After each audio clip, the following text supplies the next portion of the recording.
陶元兵，感觉到了吗？好生霸道的灵力，这种感觉是。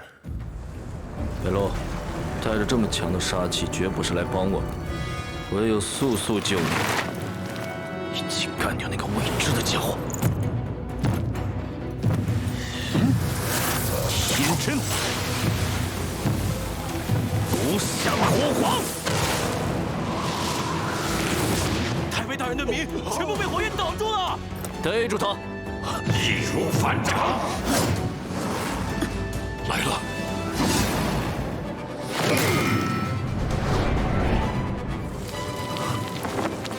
曹当家的，在这天下，别以为你就是霸王。你是何人？这里更不是你的许都，而是本王的鸿门宴。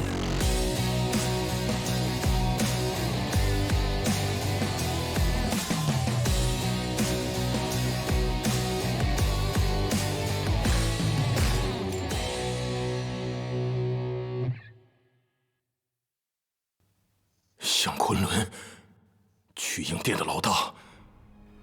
你来真是太好了，是灵玉派你前来助我的吗？哎，身上应该有袋玄黄丹吧？快把这东西交给我，让我来解决掉眼前这些家伙。严兵，一定要阻止南玉夫得到玄黄丹。南玉夫平日不用守护灵，那是因为他不敢用。他的体内寄宿着恐怖的魔物灵噬日，倘若召唤，就连他自己也将被吞噬。只有灵玉的玄黄丹可以令他保住性命。哼，现在说已经晚了。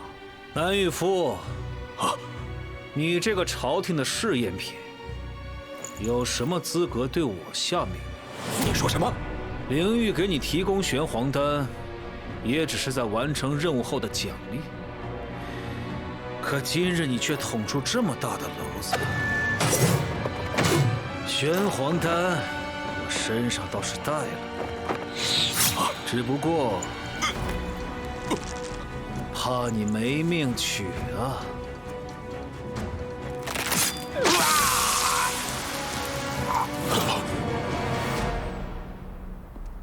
这里开始没有杂兵了，但是路况很复杂。哎，前面有个人。似乎并无敌意。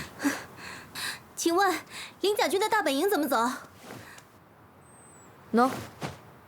哦，多谢。轩辕，我们走。